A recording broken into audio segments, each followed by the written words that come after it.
to the last lecture of this module in velocity for mechanisms, and this is the point at which we can start to combine the linear velocity that we learned about and the angular velocity into a combination where we can start to make evaluations between the two.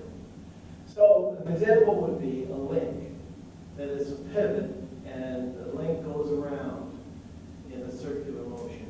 So we're going either clockwise or counterclockwise, and generally we express the motion in revolutions per minute, or something of that manner.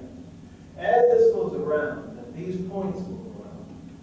But if we were to stop this link instantaneously, and then if there was a point at the end of my fingers, that point would then leave, and that would be a linear velocity here. So this would, the stun could be expressed in feet per minute. So depending upon how far these points, like point A and point B, are from the pivot point, will determine how fast these points will then have as far as linear velocity is concerned. So therefore, it's important then, when we're starting to design machines, mechanisms that have both rotational movement and linear motion connected together, we have to make this comparison. We have to make this thing work. Okay, so now we have, as you can see, a distance here from the pivot to this point on the length B. And we have another distance up here for that, and this is termed as a radius, because these are distances from the pivot. So now here we have factors. We have an RPM, which is rotational movement, and we have an FPM, which is linear movement, and then we have these distances from the pivot up to those points. So with that in mind then, we're going to develop this formula.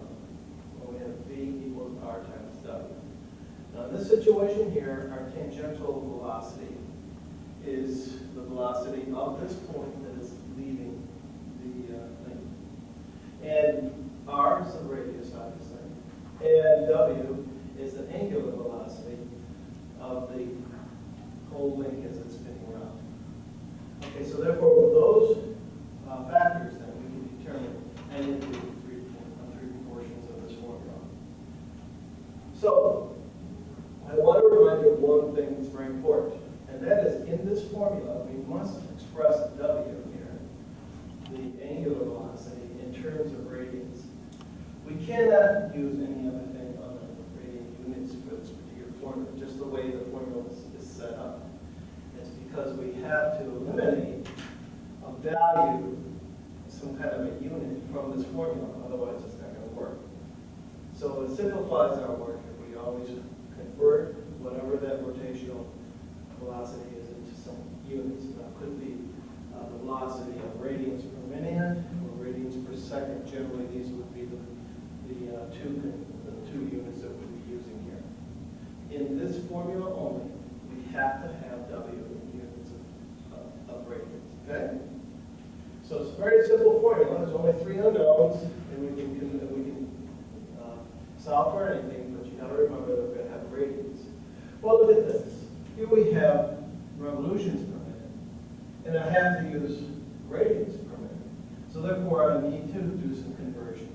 And so for your assistance, I put on the board all of the conversions that you should need for solving this dilemma.